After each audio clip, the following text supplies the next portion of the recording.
and I simply remove the telephone jack and plug it into this box here, the modem. I then take another wire from the modem and plug it in where the telephone was. I can then switch on the modem. It's now telling me to phone up the main press cell computer. So it's a very simple connection to make. Extremely simple. I'm now waiting for the computer to answer me. And things are starting to happen. Things are starting to happen. Why did you buy a computer? Well, I was very interested in the new technology and didn't want to be left behind. I don't think it's only for the youngsters at school now. I think us older ones will have to learn a lot about it. What is Internet anyway?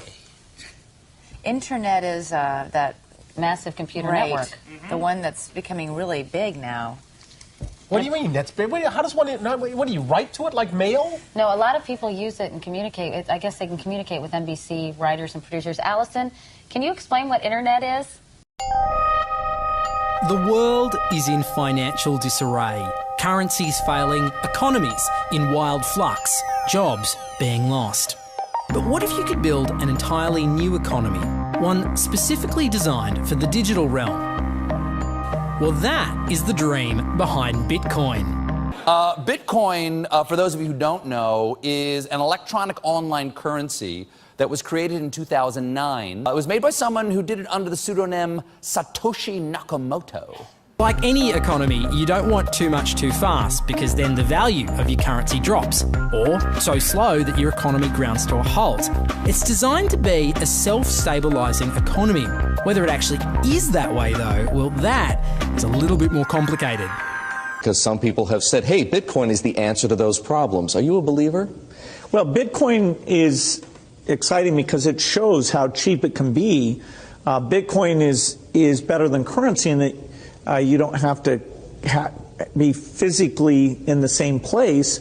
And, of course, for large transactions, currency can get pretty inconvenient. And what is Bitcoin? Bitcoin is a currency on the internet.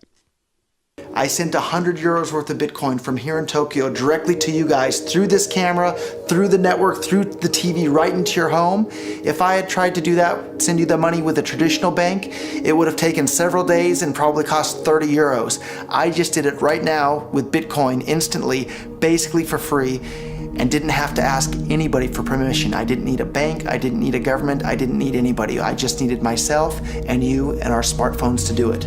That's the power of Bitcoin. Wall Street is fraud, America is fraud, the world is fraud, banks are fraud, central banks are fraud. We live in an era of fraud. It's all based on fraud, and they get a percentage of the fraud. That's the business model. To suggest that there is any moral or ethical aspect to anything that's going on now is to be completely naive about the fact that we live in an era dominated by financial terrorists, jihadis of banking. They're here to kill you and themselves. They believe in an ideology, not the Quran, but Adam Smith, that they completely misread and interpret as something to justify their blowing themselves up. Janet Yellen's a terrorist! Mario Draghi's a terrorist! The Central Bank of Japan is a terrorist! These are the real terrorists! Funds received. This community is switching to what they think is a better monetary system.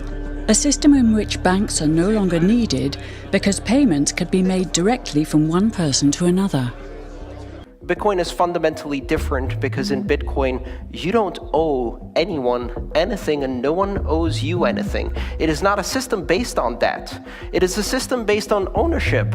And no one can censor it, no one can seize it, no one can freeze it. It's November the 2nd, 2008, just 6 weeks after the Lehman Brothers collapse. And all over the world, there are panicked debates about how to save the banks. Then, on a little visited web forum for cryptographers, a document appears in which a completely new monetary system is proposed. The visionary author calls himself Satoshi Nakamoto. These were the darkest days of the financial crisis. So that to me suggests a very clever mind that saw an opportunity, the perfect opportunity to introduce a new radical technology and a new radical approach to money and finance at just the right moment when people would be very open to making this big shift that's required to adopt a new currency. What's exciting for me is like a global economy. Right now we say we have a global economy, but I can't take $1 and give it to you in the Netherlands and then you know what to do with it, right? You would have to go and change it to your native currency. And when you kind of eliminate that step, and I can just send you one form of payment and you can send me a product in a matter of seconds, that starts to change things from a global perspective. How could this digital coin invented by this Satoshi Nakamoto become hundreds of times more valuable than the dollar? And why do enthusiasts like Roger Fear want the world to switch to bitcoins? I'm giving every single person here 1,000 yen worth of bitcoins, which is like $8 and something cents. Back in the early days, you know, I'd get phone calls from my buddies. Oh, hey man, I lost 10,000 bitcoins because my computer blew up, right? Back then, one bitcoin was less than a penny, right? So nobody cared. They lost $10. I don't care, right? And now 10,000 bitcoins, that's $5 million. That's a big deal, right? I think a lot of people are underestimating the way in which Bitcoin and the blockchain are going to change the power structures in society in general. I mean, I grew up in the US and I see all these people like, yeah, nuke everybody in the Middle East and kill them all. And then they have the former Secretary of State, Madeleine Albright, on 60 Minutes, one of the most popular news shows in the US. And they asked her, they said, like, there's reports that more than 500,000 Iraqi children have died as a direct result of US sanctions. And she looks back at her with a straight face and she goes, it was a really tough decision, but I think that it was worth it. Worth murdering 500,000 kids because of what the government did? And I apologize for crying, but it just disgusts me from my core when I see government people murdering people around the world. It's not just theoretical, these are real people with real lives. And it's real people, and Bitcoin has the power to undermine everything they're doing to people around the world. And I'm sorry for shouting, but it just disgusts me what these people in government do. And they do it through central banking and through the control of the money supply, and Bitcoin takes that away from them.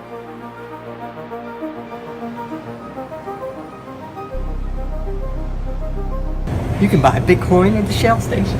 Check it out. Good. Got $2. Hit finish. Oh. $2 Bitcoin. Just like that. From this machine. I just turned cash into digital currency. So thinking that it's too late to get involved in Bitcoin is like thinking it's too late to get involved with the internet or too late to get involved with using a cell phone. Like, it's not too late to get involved with Bitcoin. If Bitcoin becomes really popular all over the world, Bitcoins are going to have to be worth at least tens of thousands of dollars a Bitcoin, if not hundreds of thousands of dollars per Bitcoin. So thinking it's too late to get involved with Bitcoin is like thinking it's too late to get involved with using the internet. Of course not. Like, it's ubiquitous in our lives, and Bitcoin's going to become ubiquitous in our lives as well.